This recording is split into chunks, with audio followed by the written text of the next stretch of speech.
edisi kali ini kita mengambil topik terkait narkotika musuh bersama. Nah, untuk membahas hal tersebut sudah hadir di studio program 1 Radio Republik Indonesia Manado. Narasumber pertama itu Brigjen Polisi Pitra Andris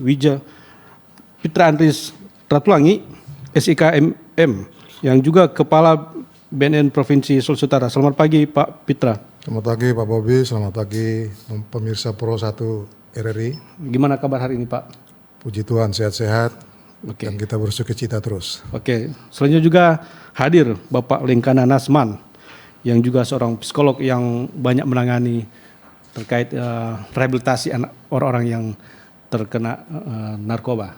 Ya, selamat pagi Pak Lengkana. Selamat pagi. Gimana kabar hari ini? Terus sehat luar biasa. Oke, terima kasih sudah hadir. Kedua Bapak hadir di studio Pro 1 RRI Manado. Amin. Terima Oke. kasih. Oke, kita ketahui bersama bahwa kemarin ini diperingati sebagai Hari Anti Narkotika tingkat internasional, dan mungkin ada beberapa kegiatan yang dilakukan oleh pihak BNN dalam rangka menyemarakan ataupun memperingati hari atau hari ini. Silakan Pak Pitra. Ya. Baik, terima kasih. Yang pertama, salam kepada para pemirsa program 1 RRI Manado. Salam sehat, salam bahagia tanpa narkoba, dan salam Indonesia bersinar, Ya. atau bersih dari narkoba.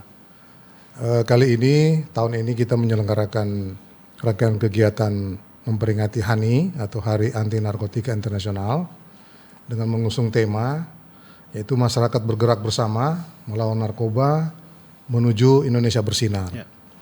Nah, kemudian dari rangkaian peringatan ini ada beberapa kegiatan yang kita lakukan.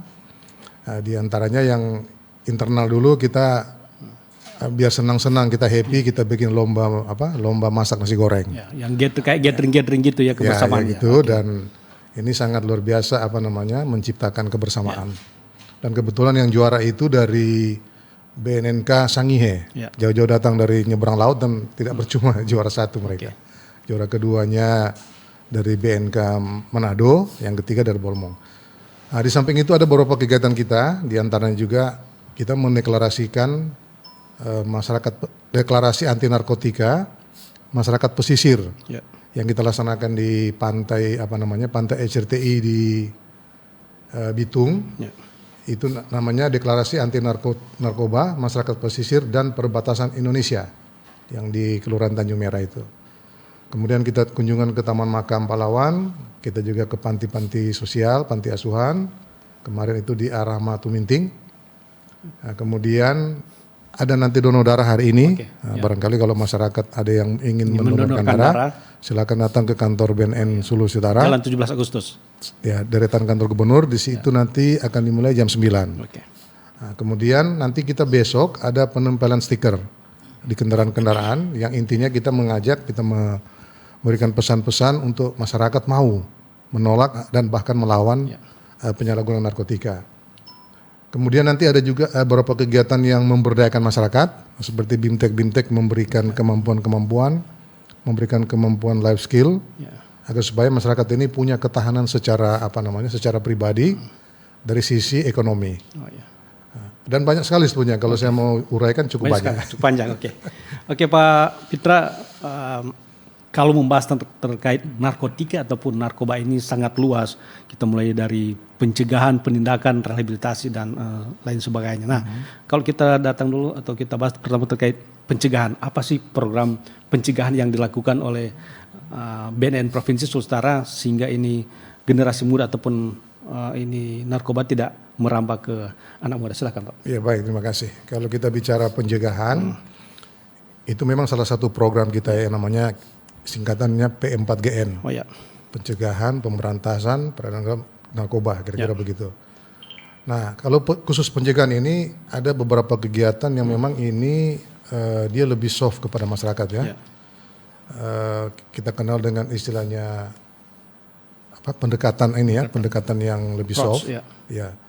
Soft approach. Salah satunya kita memberdayakan masyarakat melalui kegiatan-kegiatan seperti kita sosialisasi. Nah, di situ kita kerjasama tentunya dengan pihak pemerintah, dalam hal ini Dinas Pendidikan. Kemudian nanti kita kegiatannya ada beberapa kegiatan dengan masyarakat. Kemudian yang sering kita lakukan, ini juga sering saya ketemu dengan Pak Lengkana ini, Ya. nah, kita sosialisasi. Sosialisasi ya. Nah, kalau generasi muda kita ke sekolah-sekolah SMP, SMA, sampai ke perguruan tinggi. Kalau di masyarakat kita mendatangi kelompok-kelompok ataupun komunitas-komunitas masyarakat, ya komunitas keagamaan, komunitas sosial dan sebagainya. Dan beberapa kali kami ke komunitas pemuda gereja, Ya. nah, kami beberapa kali ketemu Pak Lengkana. Lengkana.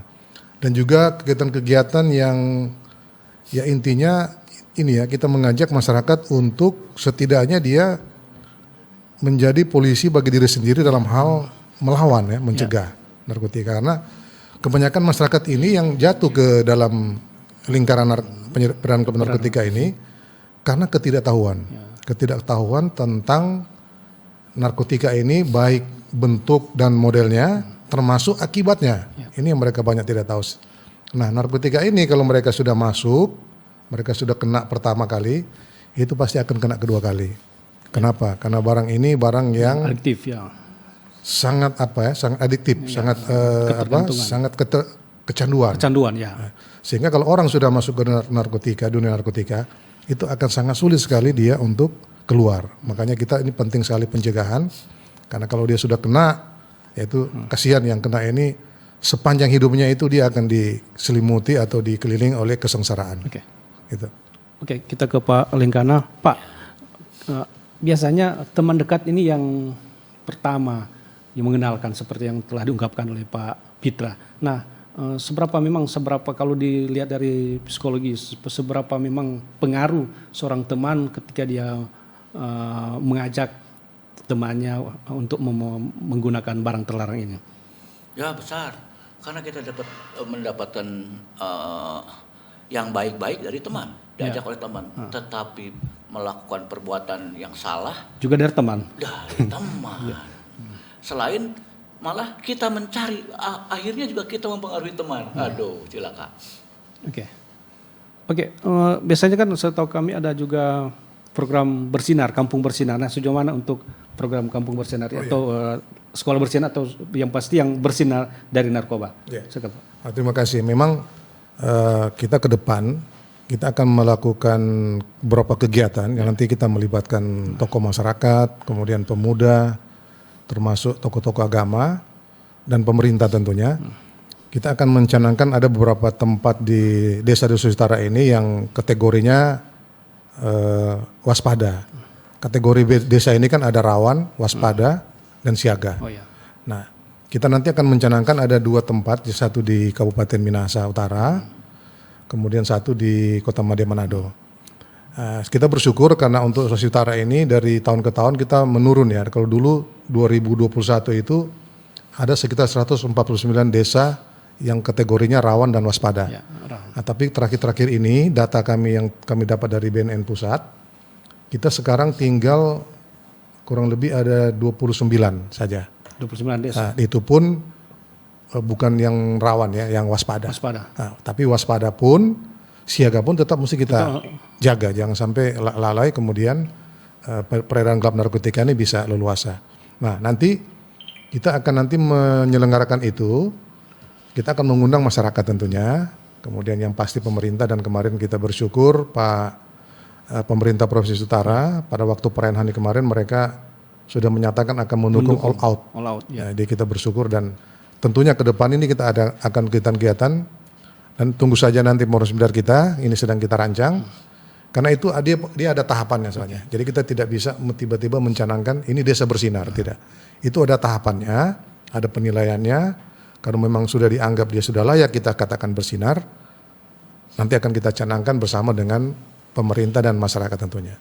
Artinya bahwa ketika disebut desa bersinar, kampung bersinar, bersih dari narkoba, artinya memang di desa situ memang tidak ada penyalahgunaan narkoba ataupun zat adiktif ya Pak? Ya, idealnya begitu. Ya, tapi kan kita mau jamin 100% tidak ada, sulit. Tetapi setidaknya masyarakat di situ itu sudah punya daya melawan atau menolak. Sehingga kalaupun ada tawaran-tawaran, adapun kegiatan gelap narkotika ini, kalau mereka sudah menolak, itu akan gugur dengan sendirinya. Artinya peredaran gelap itu tidak akan bisa leluasa lagi di desa tersebut. Bahkan mereka kita sampaikan kalau ada yang menawarkan, bukan saja kamu menolak, kamu harus melaporkan.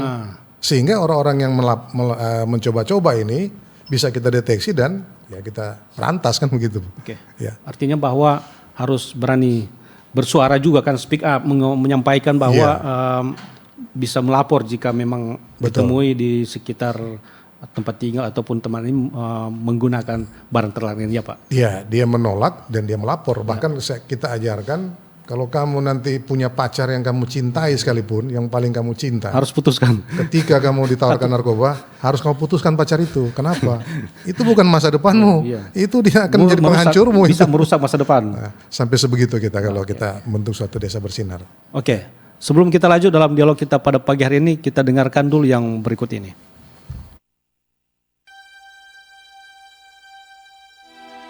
Seperti sepasang sepatu, bila yang satu hilang, yang lain tak memiliki arti. Seandainya saja ayah bisa membahagiakanmu dengan harta yang melimpah, kamu akan jadi anak yang paling bahagia di dunia ini. Tapi sekarang hidup kita berubah. Apa yang kamu mau, ayah bisa beli dan membuat kamu tersenyum berkat bantuan dari sahabat ayah. Namun ayah salah memilih sahabat yang menjanjikan kebahagiaan yang berujung petaka. Ayah menukar senyummu dengan menjadi tangis. Diam. Nay, Naila, maafkan ayah, Nay. Narkoba bukan sahabat kita. Jauhilah janji manis dari narkoba.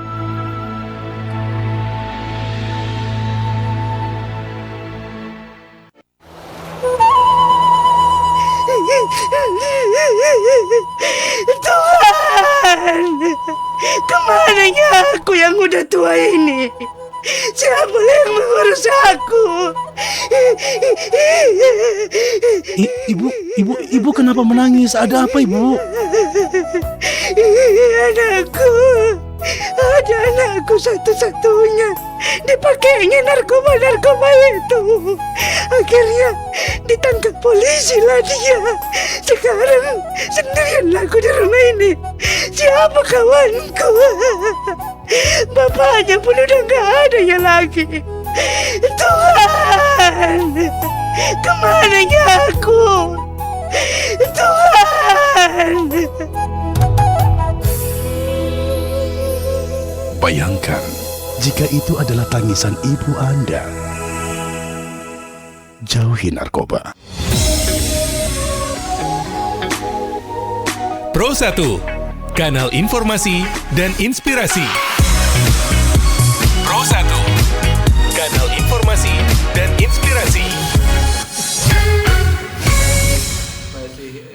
Oke, masih dalam dialog Forum Kawanua di pagi hari ini dengan narasumber Kepala Badan Narkotika Provinsi Sulawesi Utara Brigjen Polisi Pitra Ratulangi dan juga psikolog Bapak Lengkana Nasman. Oke Pak Pitra dan Pak Lengkana, salah satu pencegahan itu bagaimana setahu kami juga pihak BNN ini sering melakukan tes urin. Nah bagaimana untuk program tes urin? Biasanya kan ke pub, kafe atau ke tempat-tempat hiburan berkumpul orang. Bagaimana untuk program tes urin ini Pak? Ya baik. Terima kasih. Yang pertama BNN Republik Indonesia dan jajaran itu melaksanakan kegiatan cek urin itu mendasari dari aturan pemerintah dan memang ketika orang akan mengecek urin untuk keterangan bebas narkotika, misalnya dia mau daftar jadi pegawai negeri, mau daftar jadi anggota Polri, atau ke perusahaan swasta, itu salah satu syarat kan itu sekarang, karena memang itu mendasari Inpres nomor 2 tahun 2020 tentang aksi nasional untuk pencegahan, dan ini memang dilaksanakan sampai ke jajaran pemerintah, seluruh jajaran pemerintah. Nah kami di BNNP Sulut itu menyelenggarakan yang namanya SHKPN, mengeluarkan surat keterangan bebas narkotika. Itu bagi siapa yang ingin meminta surat keterangan itu bisa datang ke kantor BNP Solo di Jalan 17 Agustus, dan memang itu karena sifatnya PNBP ya. Oh jadi bayar? Ya bayar karena memang langsung, itu penerimaan negara bukan pajak. Langsung transfer ke Bank ya. langsung ke bank, itu Iya. bukan kepada bendahara kita atau kepada seseorang, tidak. Itu dengan nilai sebesar 290.000 Per orang. per orang. Tapi memang ini kenapa dia agak lebih mahal sedikit? Karena memang dia parameternya ada 7. Indikasinya. Iya. Kalau tempat lain ada parameternya itu. Kalau tempat memang ada, tetapi mungkin lebih murah karena parameternya cuma 5. Lebih sedikit Ya, ya. seperti contoh kalau dia ke rumah sakit Bayangkara misalnya, itu ada, tetapi parameternya dia lebih sedikit daripada di BNN. Nggak selengkap BNN ya. Ya, Oke. nah, memang itu. Tapi kalau dia lebih banyak parameter kan tentu lebih bagus lebih detail. Artinya, detail. ya ketika kita mengeluarkan surat keterangan bebas narkotika, betul-betul memang dia bebas. Belum lagi itu nanti di samping hasil pemeriksaan medis itu ada pemeriksaan secara intelijen. Artinya orang yang akan kita keluarkan keterangan bebas narkotika ini, di samping dia negatif dari kita ambil dari darahnya, tapi di dalam sehari-hari di masyarakat dia memang bukan merupakan dari jaringan narkotika. Jadi begitu. Yang sampai seperti negara lain kan, seperti kata kepala BNN kami, ada negara lain itu justru yang mau calon presiden itu malah dia gembong dari narkotika, sehingga ke Indonesia tidak akan terjadi karena kita ada sistem seperti ini. Barangkali itu informasi yang bisa saya berikan. Oke, yang terkait pemeriksaan turun ke lapangan seperti apa Pak? Kalau ke lapangan kita biasanya bekerja sama dengan instansi-instansi terkait ya, seperti di pelabuhan. Kemudian terakhir itu kita dengan para peraja IPDN yang di Tampusu. Nah, biasanya kita menunggu karena memang seluruh instansi ini kan ada instruksi dari Presiden untuk menyelenggarakan cek urin dalam rangka ini salah satu kegiatan pencegahan. Nah, sehingga dengan hasil tes urin kita tahu, oh ini salah satu pelajarnya, salah satu calon karyawan ini dia terindikasi menggunakan, setidaknya dia terindikasi menggunakan narkotika. Nah, jadi kita akan turun ke lapangan dan terkadang juga kita sendiri turun, kita tapi mengambil sampling aja. Misalnya kita di pelabuhan penyeberangan kapal laut di Manado. Nah, kita sebelum kapal berangkat itu ada beberapa penumpang yang kita akan lakukan tes urin, sampling. Karena kalau kita mau tes semua yang mungkin nggak cukup alat tes. Pertama tes pack-nya. Ya, cakep. Yang kedua mungkin kegiatan itu akan terganggu. Oke. Jadi kita hanya merandom saja.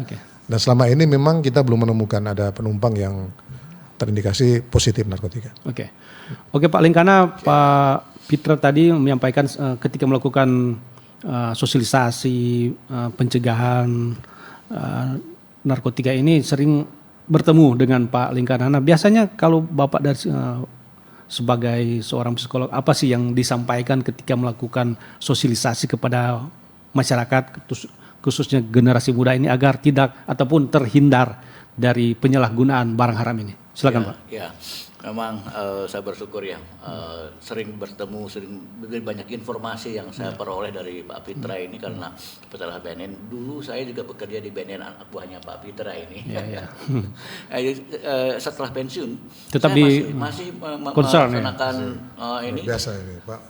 Dan saya terlibat dalam satu yayasan Tumbuh Kembang Persona. Saya melayani pengedar di lapas. Di lapas saya hanya 2, lapas Tondano dan lapas TF Damurang. Jadi setiap bulan saya datang ke sana mereka konseling, terutama saya melakukan rehabilitasi.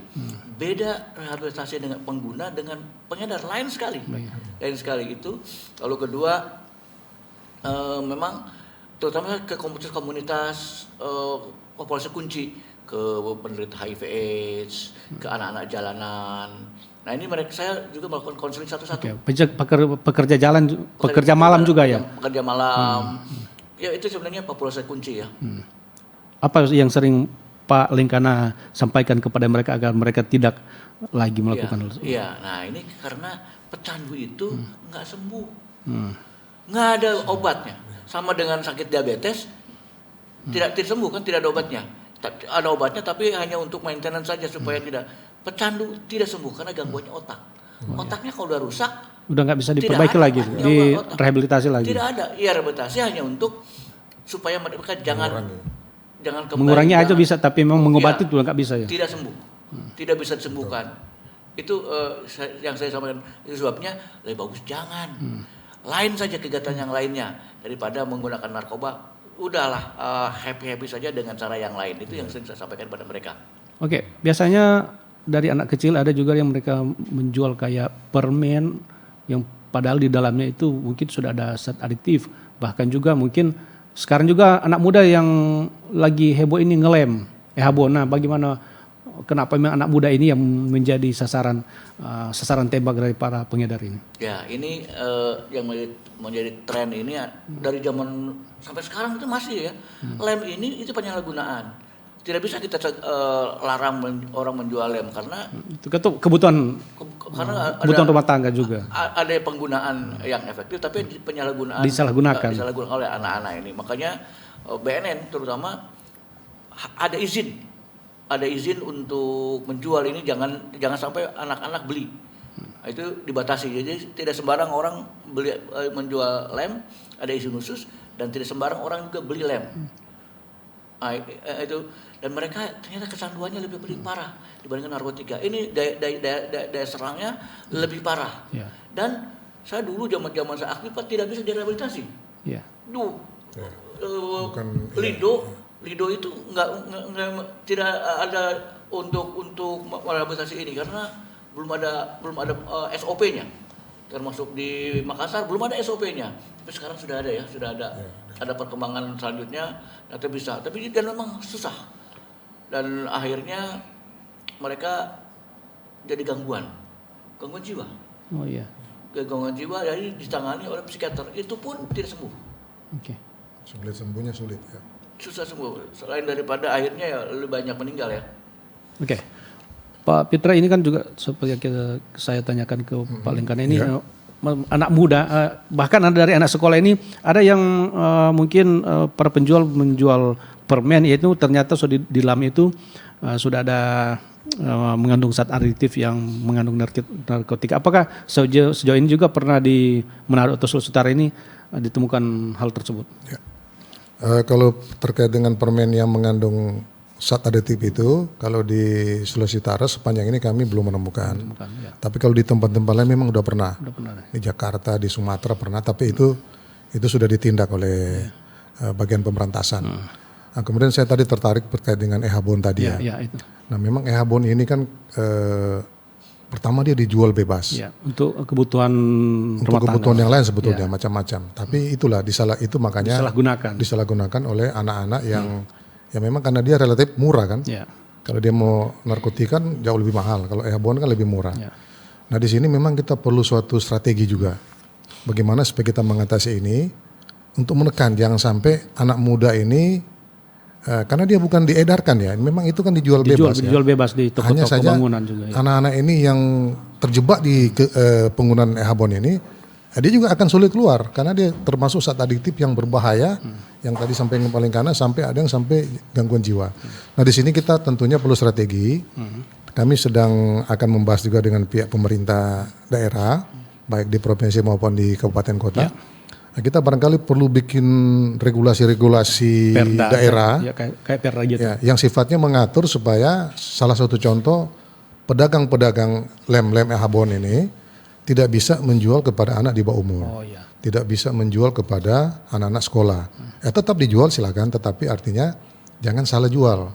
Kemudian nanti ada beberapa item yang lebih detail supaya ini dalam rangka kita mencegah jangan sampai betul sampai yang paling kanan anak-anak kita yang harusnya menjadi harapan masa depan malah hancur atau rusak karena narkotika. Hanya gara-gara zat adiktif tadi itu. Nah, itu barangkali ke depan akan kita coba lakukan langkah-langkah strategi seperti itu ya. Oke, ketika ada didapati anak yang menggunakan ehabon, yang disalahkan siapa? Penggunanya atau yang menjual? Nah, ini kita mesti lihat konteksnya dulu ya, karena kalau orang penjual kan orang datang beli pasti dia akan jual. Jadi artinya bahwa harus ada perda. Ketika sudah ada perda ya yang penanggung jawab itu yang menjual bisa. Tapi kalau sudah ada perda, sudah ada regulasi, sudah diatur segala sesuatu, siapa yang melanggar aturan ini, dia nanti kena sanksi apakah si pengguna atau si penjual. Betul. Yang jelas mesti ada kiat-kiat untuk memperkecil risiko anak-anak kita, anak generasi muda kita itu terjerumus di dalam penyalahgunaan obat-obat adiktif ini. Oke. Ya. Sebelum kita lanjut dalam dialog kita pada pagi hari ini, kita dengarkan dulu yang berikut ini. Oke, masih dengan dialog Forum Kawanwa di pagi hari ini dengan narasumber yang hebat, Bapak Pitra Ratulangi, Kepala Brigjen Pol Pitra Ratulangi, Kepala BNN Sulawesi Utara, dan juga Pak Lingkan Anasman, Psikolog Sulawesi Utara. Bagi pendengar yang ingin bergabung dalam dialog kita pada pagi hari ini, kami undang di line telepon 0821 9583 5080. Jika saudara yang masuk, kami sapa. Halo, selamat pagi. Halo, selamat pagi Pak Bobi Sambeka. Selamat pagi buat RRI Manado. Oke, Ibu Grace ya? Iya, betul sekali. Oke, silakan, ada dua narasumber ini boleh menyampaikan pertanyaan, tapi to the point aja, Ibu Grace. Oke, selamat pagi buat narasumber yang ada. Pak, kalau berbicara narkoba itu kan kebanyakan para pemakainya itu anak-anak remaja, anak-anak muda. Jadi di sini memang bagaimana peran orang tua itu untuk bisa mendidik anak-anak untuk tidak bersentuhan dengan yang namanya narkoba. Karena kan narkoba itu hanya merusak masa depan. Dan orang yang sudah mencoba narkoba itu, karena saya saksikan sendiri juga Pak, jadi ketika mereka sudah mencoba narkoba itu, ketika mereka sudah ketagihan, mereka akan mencoba terus dan kadang-kadang minta uang pada orang tua. Kalau tidak dikasih uang, mereka semua memberontak kepada orang tua. Jadi bagaimana juga dari BNN, Polri, tokoh-tokoh agama, tokoh-tokoh masyarakat, pemerintah bersama dengan masyarakat untuk memberantas narkoba ini. Jadi kalau tadi saya dengar dari BNN sudah turun ke sekolah-sekolah ya Pak ya. Jadi kalau bisa juga di kampus-kampus, karena kebanyakan juga pemakai itu dari mahasiswa, di kalangan mahasiswa Pak. Dan kalau bisa juga di rutan-rutan itu untuk memberikan sosialisasi, untuk memberikan penyuluhan seperti apa bahaya narkoba itu. Jadi buat anak-anak muda itu, jauhi narkoba untuk masa depan yang cemerlang.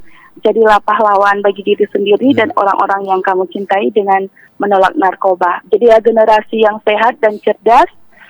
Stop, katakan tidak pada narkoba. Jadi Pak, pertanyaan saya Pak, seperti apa upaya-upaya yang sudah dilakukan oleh BNN dan Polri dalam mencegah, dalam memberantas narkoba ini? Dan kenapa juga Pak, narkoba itu kan biasanya kalau narkoba itu kan kalau yang orang yang depresi itu yang mereka konsumsi kalau dari riset dokter. Tapi ini Pak, kenapa kok bisa sampai beredar sampai, karena sudah banyak sekali yang meninggal gara-gara narkoba ini. Oke, terima kasih, itu saja. Selamat pagi dan God bless you. Oke, terima kasih Bu Grace Dilangawan, dan jika masih ada kami terima lagi. Oke. Halo, selamat pagi. Oke. Halo. Oke, halo, selamat pagi. Halo, selamat pagi. Halo. Ya, dengan siapa Selamat pagi. Dengan siapa ini Bu? Dengan Ibu Sheni dari Kota Tomohon. Oh, silakan Ibu Sheni. Tuduhin aja ya Bu. Iya, selamat pagi ya. Iya, buat bapak-bapak ya. Iya. Iya. Saya kebetulan pernah bulan lalu ada anak-anak yang nongkrong di pertigaan Tololis itu, terus menangis-menangis. Kayaknya remaja mereka, masih remaja. Terus saya tanya gini, kenapa dek menangis?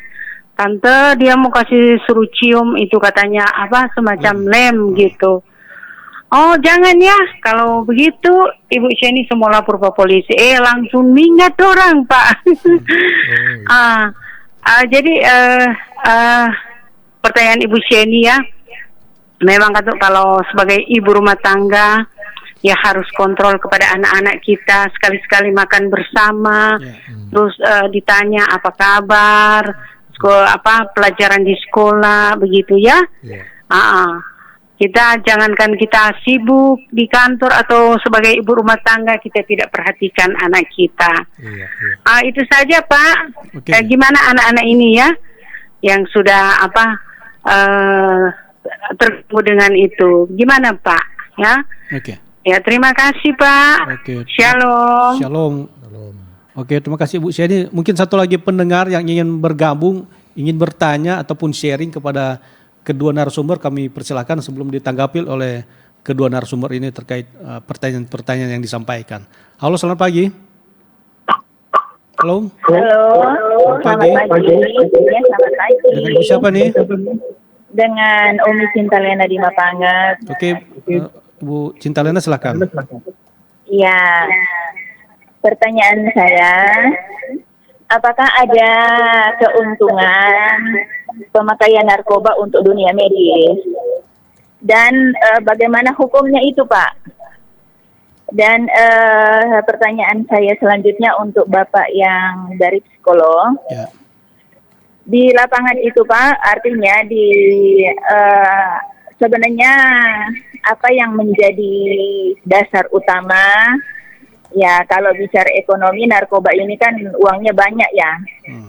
Tapi begitu banyak orang yang mudah terpengaruh sehingga memakai, menjual barang-barang yang terlarang begini.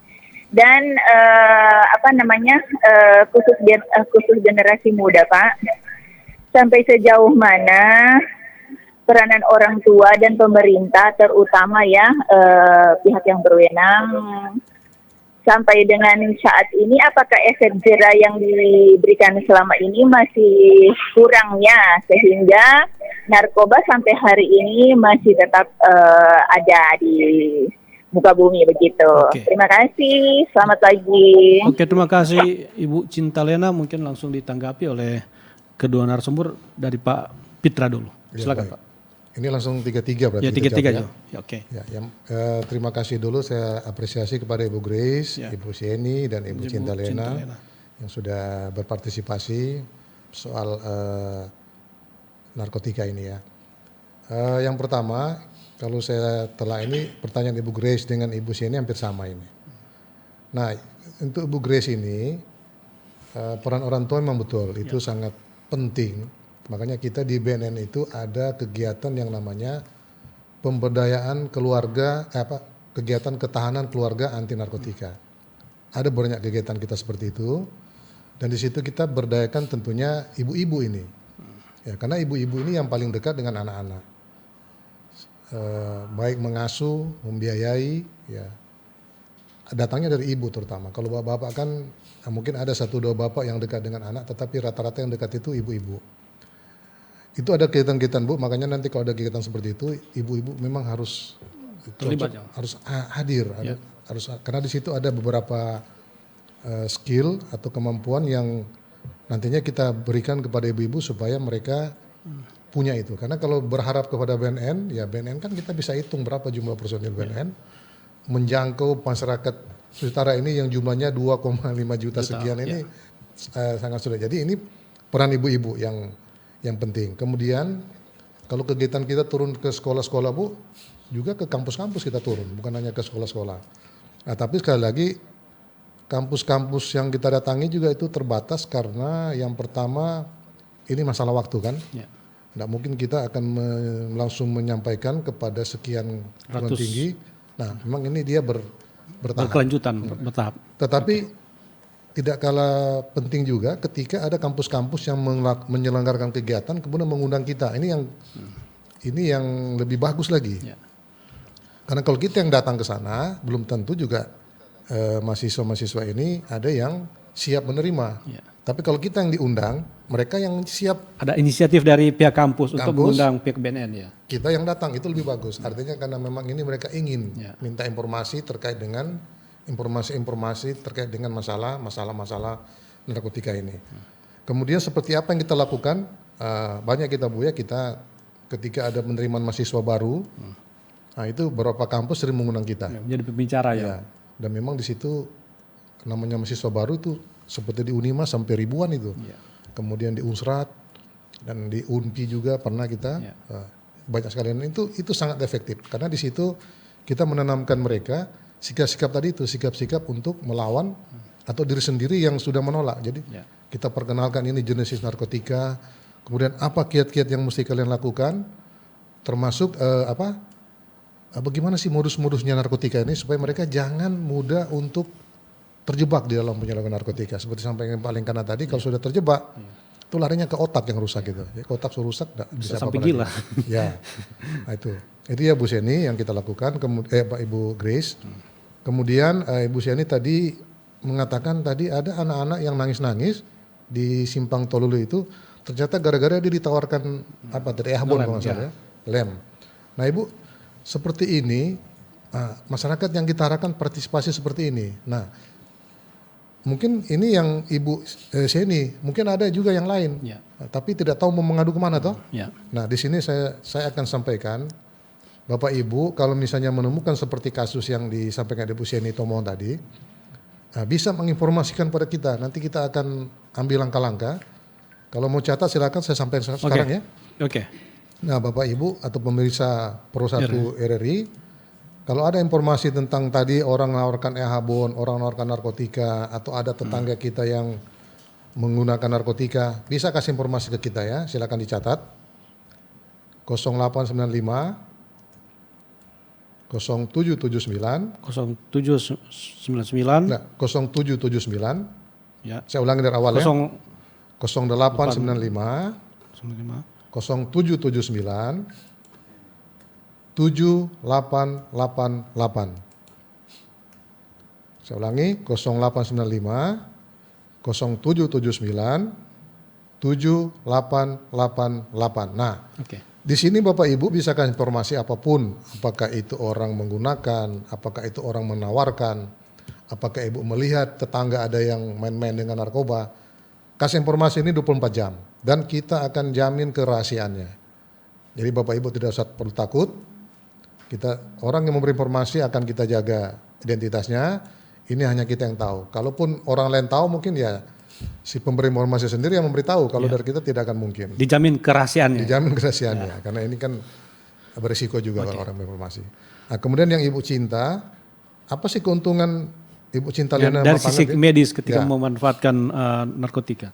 Narkotika itu sebetulnya awalnya kan untuk medis. Untuk bius ya sebenarnya. Nah, untuk bius orang mau dioperasi. Kalau untuk yang digunakan untuk orang berperang, misalnya ada tentara yang kena tembak, kemudian dia kesakitan, nah itu kan dikasih narkotika supaya dia tenang. Nah, itu penggunaan yang benar. Nah, belum lagi digunakan untuk penelitian, kedokteran atau sebagainya itu digunakan. Termasuk kita di kepolisian, di BNN juga gunakan narkotika tadi itu. Anjing pelacak kita tuh mesti dikasih latihan dengan itu. Kalau cium-cium atau kalau dia nggak kasih itu dia nggak tahu mana narkotika juga. Gitu. Bisa membedakan mana narkotika atau tidak. Itu digunakan yang benar. Makanya di istilah empatian itu kan adalah pencegahan, pemberantasan, penyalahgunaan dan peredaran gelap. Yang dilarang itu yang beredar gelap ini. Ya, kalau digunakan untuk medis ya nggak masalah. Ada juga orang kan memang disuruh dokter pakai narkoba. Ada orang yang mengalami kejiwaan kan. Terkadang disuruh pakai narkoba tetapi itu dengan dosis yang diatur. Harus ada resep dokter. Resep dokter itu tidak apa-apa. Tapi ketika dia menggunakan tanpa itu, sudah disalahgunakan. Salahgunakan dia pasti menjadi kriminalis. Nah, jadi itu kira-kira penjelasan dari kami ya Bu Grace, Bu Sieni dan Bu Cinta Lena. Terima kasih. Pak Lingkana bisa mengkopi apa yang beberapa pertanyaan yang memang ada Ibu Grace juga. Bu Sieni dan Ibu Cinta Lena ya memang. Jadi memang di dalam keluarga itu yang penting orang tua dan anak itu terbuka kan. Masing-masing jadi orang tua tahu kalau anaknya lagi stres apa yang dilakukan.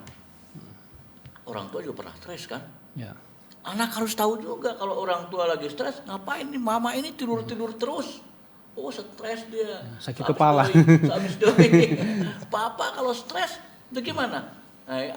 Anak ini marah terus. Oh lagi stres dia. Apa yang menjawabkan di atas? Orang tua harus tahu dan saling terbuka. Tanya, ditanya. Kapan kita tukar pendapat dengan orang tua, anak dan orang tua. Orang tua jangan tanya sama kan. So belajar, so tidur dong. Itu bagian cara pendekatan. Yang pendekatan seperti itu bikin pastiu pak anak-anak, bikin bosan. So makang, kalau soal lapar itu makang. Ada waktunya diajarkan, diberikan contoh oleh orang tua kapan, di mana makan dan makan apa. Lalu terbuka makan bersama-sama di meja, berdoa bersama-sama di meja. Itu bercerita, ngobrol dan sebagainya, nonton itu bagian-bagian yang penting di dalam keluarga gitu.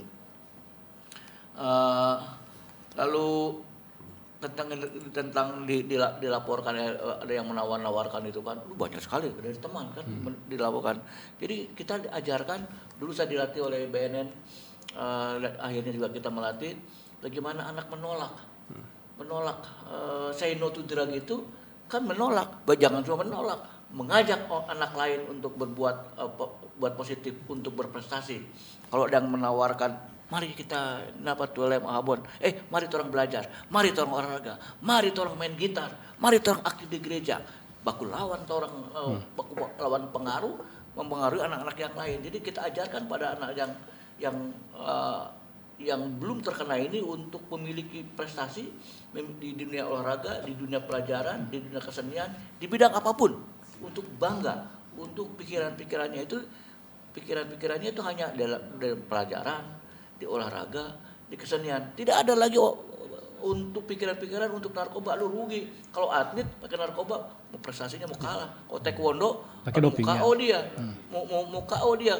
Begitu dia sparring partner, kalah dia. Atau kesenian mau falas suaranya. Itu sebabnya jangan menggunakan narkoba gitu.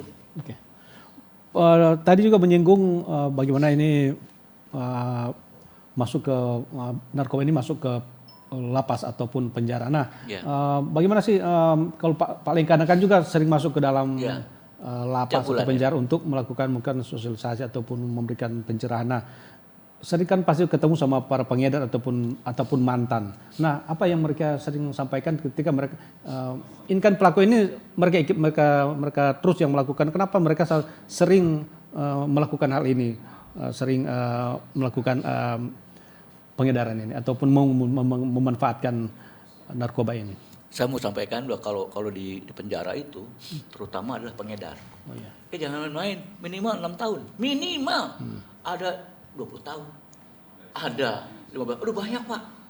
Waktunya panjang-panjang. Jarangnya setahun 2 tahun. Nggak pernah ada. Minimal 6 tahun untuk narkoba itu, dan tidak ada remisi. Kalau itu kan kejahatan narkoba tidak boleh, teroris tidak ada remisi, korupsi tidak ada remisi gitu.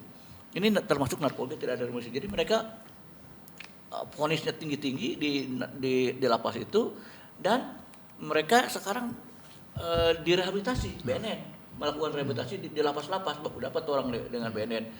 Jadi mereka mulai menyadari, tahu, faham, sadar. Nah ini disadarkan kan mereka banyak waktu bahwa mereka harus diberikan sadar bahwa kalau mengedarkan itu perbuatan melawan hukum. Pasal berapa mereka tahu. Pasal ini yang dilanggar berapa itu mereka harus tahu. Sehingga mereka diberikan pengetahuan bahwa mencari uang itu bukan dengan mengedarkan narkoba. Jarang pecandu rehabilitasi di BNN. Tapi kalau pengedar hukum masuk penjara begitu. Oke. Jika masih ada pendengar yang ingin bergabung, kami terima mungkin 1 atau 2 lagi. Halo, selamat pagi. Halo. Putus ya? Oke, halo, selamat pagi. Selamat pagi. Dari siapa ini, Bu? Pak Bobi. Dengan Ibu siapa? Ibu Naeman. Oke. Naeman di mana ini? Di Banjir, tetangga dengan Ibu Naeman, silakan. To the point aja, Bu. Oke, selamat pagi para narasumber. Tertarik sekali dengan narkoba. Ya, memang narkoba ini sampai nidunya mau habis, nih narkoba. Ya kan? Karena kembali ke pribadi masing-masing, ya kan? Karena hidup ini pilihan, hidup ini perjuangan. Kita terus perjuangkan terus hidup ini untuk minum narkoba, itu terus pilihan. Sekarang aparat kepolisian dan segala macam sudah berbuat yang terbaik untuk supaya menyelamatkan jiwa-jiwa ini. Tetapi ini orang-orang ini dia kayaknya ada tarikan-tarikan ya. Seperti ada kekuatan lewat narkoba ini sampai sulit untuk mereka mau kasih tinggal. Bayangkan cuma tulem itu reken, dolar dapat di mana itu DP kajian itu kok bisa ciong bisa sama dengan narkoba. Coba, ya kan? Itu lem-lem selop, lem-lem sepatu kondor taruh di hidungnya, putus saraf-saraf. Ya, yang saya mau, iya betul kan? Ya, dan saya juga melayani di penjara-penjara. Memang itu orang-orang narkoba itu banyak. Saya melayani di penjara Malendeng, ada tuh yang 20, ada di Tomohon juga yang 20 tahun itu orang luar negeri. Memang 20 tahun, bayangkan dia baru orang masuk itu 7 tahun di dalam, ada 13 tahun lagi. Cantik sekali, bayangkan. Iya, jadi menurut saya Pak, karena ini dunia ini sedih begini ya. Kalau juga tidak ada seperti ini, nah ada polisi, nah ada segala itu pendeta, haji, imam, tidak ada. Jadi ini kita semua, ya, supaya ini dikasih tahu ke tempat-tempat ibadah, ada pendekatan dengan masyarakat. Jadi artinya ada peran dari tokoh agama. Ya, Oke, Bu. Peran dari pemerintah dengan orang sebagai tokoh-tokoh agama dan orang tua terpenting. Ya, orang tua terpenting. Ada perhatian kepada anak-anak supaya mereka tidak terbiar, ya. Jangan cuma setan lebih perhatian pada orang daripada tuh orang tua. Jangan papa tegur anak, papa lepang mabok, papa rokok, papa narkoba, ya. Susah itu. Terima kasih, Semoga Bu. semua ini, iya, dengan baik semua lewat doa kita semua. Makasih. Terima kasih Bu Naiman. Mungkin satu lagi pendengar yang ingin bergabung kami persilakan, baru nanti di Ibu Naiman tadi mungkin lebih ke mendukung peran dari pihak BNN dalam memberantas narkotika dan bersinergi dengan pemerintah ataupun bahkan orang tua. Halo, selamat pagi. Halo, selamat pagi. Halo, selamat pagi. Pagi, siapa ini Bu? Di mana ini kita suka? Mengingat waktu, mungkin langsung dari Pak Pitra, bagaimana ini sinergitas antara pemerintah, pihak BNN, bahkan orang tua, sehingga ini narkotika ini bisa ditekan bahkan diberantas. Ya, baik. Sebelum saya menyampaikan, tadi ada pertanyaan dari Pak Bobi ya mengenai 7 parameter SKPN dari BNN. Jadi 7 parameter itu, yang pertama dia meriksa ganja, kemudian dia mendeteksi ekstasi atau amfetamin, kemudian yang ketiga metapetamin atau yang kita kenal sabu, kemudian somadril, obat-obat keras itu, 3X itu. Ya, kemudian benzodiazepin untuk obat penenang, kemudian morfin dan kokain, itu 7 parameter itu. Jadi itu artinya 7 jenis narkotika ya Pak? Ya, jenis narkotika yang ada di Indonesia. Nah, ini bisa di BNN sampai 7 itu. Kalau di tempat lain mungkin cuma 5. 5. Ya. Baik. Bagaimana kiat-kiat kita? Tadi sudah saya jelaskan ya. Tadi kita mau sinergi dengan pemerintah, apalagi kemarin waktu Hani Pak Wagub sudah mengatakan, bahkan sudah menginstruksikan itu kepada jajarannya untuk bersinergi sama-sama. Dan memang ke depan kita akan bikin kiat-kiat selain yang tadi sampaikan Desa Bersinar. Kita rencana juga ini, dan syukur ini sudah sampai ke tingkat pusat ya di DPR RI, kita akan mengembangkan 11 BNNK. Akan menambah kurang lebih 11 BNK yang memang selama ini kan baru ada 4. Di Sulawesi Utara ada 15 kabupaten kota, baru kita memiliki 4 BNK. Nah, kita akan menambah 11 dan itu sudah diketok oleh DPR RI. Nah, kita tinggal menunggu realisasinya. Nah, sehingga di sini kita mohon partisipasi atau mohon dukungan bersama, baik pemerintah, masyarakat, dan unsur terkait untuk sama-sama kita adakan. Kenapa? BNK ini perlu kita perluas karena apa? Memperluas jaringan, jangkauan pengawasannya. Karena kalau contoh kan BNK cuma ada di Bitung, ada di Bormong, Manado dan Sangihe. Nah, yang di lain itu Tomohon, Minahasa besar-besar juga kan. Tomohon, Minahasa belum ada sampai sekarang. Minsel juga kan luas. Memang dulu masalah administrasi dulu ya. Pernah juga setahu kami di Tomohon juga ada. Dulu ada. Tapi mungkin ditarik lagi ya. Ada kebijakan apa waktu itu, akhirnya dirampingkan. Tapi kan berbicara narkotika ini luas. Mungkin kita awasi aja belum tentu dia habis, apalagi tidak ada yang ngawasi di sana kan begitu. Nah, sehingga nanti rencana ke depan itu. Kemudian yang berikut, kita akan membentuk laskar-laskar. Duta-duta sudah. Oh, duta udah ada. Ini laskar-laskar perang narkotika. Nah, siapa mereka itu? Mereka adalah masyarakat-masyarakat yang ada di desa-desa. Apa tugas mereka? Nanti akan kita latihkan. Kita akan berikan muatan teknis di lapangan. Kita akan berikan muatan hukum, jangan sampai dia juga tidak tahu aturan. Nah, kemudian pengetahuan terkait dengan masalah penyalahgunaan narkotika ini. Dan tentu dirinya sendiri jangan sampai malah dia menjadi pelaku. Nah, jadi kita akan bentuk di desa-desa, Bapak. Ini masyarakat yang nanti berminat akan kita rekrut memang. tapi menunggu karena ini semua ini berkaitan dengan masalah anggaran juga ya Pak. Anggaran, dukungan sarana prasarana, termasuk metode yang akan kita laksanakan dan itu akan efektif karena salah satu kita akan menyentuh tadi itu yang Ibu dari pemohon tadi itu. Peredaran penyalahgunaan e-habon, penyalahgunaan lem-lem minuman komik dan sebagainya, termasuk yang mabuk-mabuk. Ya. Nah ini salah satu bentuk dan ini siapa yang bekerja? Ini laskar-laskar ini bekerja.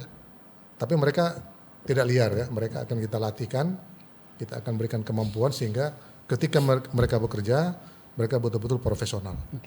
Sangat menarik ini ketika BNN akan merekrut para laskar-laskar ini. Mungkin juga nanti kita bahas berikut terkait bagaimana syarat, bagaimana apa yang dilakukan oleh para laskar-laskar ini. Kan selama ini juga ada banyak laskar-laskar ataupun swadaya masyarakat seperti di gereja-gereja ada Panji Joshua, ada di Katolik ada Legium Christum dan mungkin di aliran lain ada. Jadi mungkin ini juga bisa dikolaborasikan untuk menjadi orang-orang yang peduli terkait penanggulangan narkotika.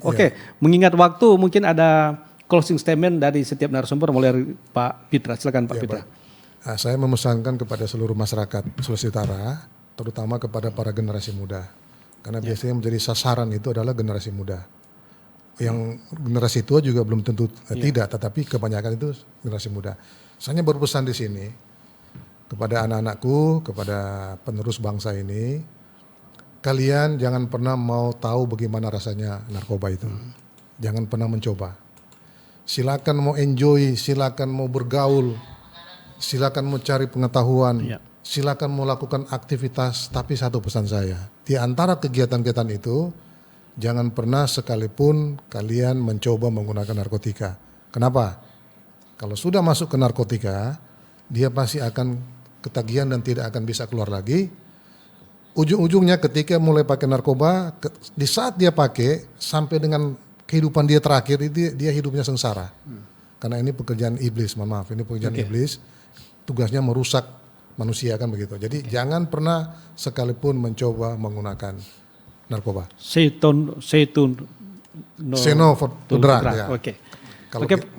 Pak Lengkana? Ya, untuk generasi muda ya mengembangkan bakat dan minat sesuai dengan kemampuan, memilih pekerjaan-pekerjaan studi yang terbaik untuk dirinya. Jangan pilih yang jelek-jelek, jangan pilih yang sengsara-sengsara. Kok dipilih aneh aja. Dibeli lagi. Udah itu susah lagi, masuk penjara lagi, mati lagi. Nikmat sesat. Iya, jadi happy lah dengan pilihan-pilihan yang baik. Yang kalau mau happy, pilih kegiatan-kegiatan yang baik yang didukung oleh negara, didukung oleh keluarga, didukung oleh pemerintah, didukung oleh guru. Sedap toh. Kalau baku lawan, baku sambunyi, baku tipu, susah. Susah, jangan terlalu susah. Cari yang happy aja. Kira demikian. Tak terasa sudah 1 jam kita berdialog. Masih banyak juga ya yang ingin saya tanyakan juga, pendengar juga pasti banyak yang telepon, tapi karena waktu yang memisahkan kita bisa berjumpa dalam dialog selanjutnya. Terima kasih kepada narasumber Brigjen Polisi Pitra Andris Ratulangi, SIK MM, Kepala Badan Narkotika Sulawesi Utara, Bapak Dr. Lengkana Nasman, MBA, Psikolog Sulawesi Utara. Terima kasih kehadirannya dalam dialog Forum Kawan pagi hari ini. Kiranya apa yang telah kita sampaikan, kita dengar ini boleh bermanfaat bagi pendengar dan juga khususnya anak muda yang ada di Sulawesi Utara. Terima kasih dan sampai jumpa dalam dialog-dialog selanjutnya.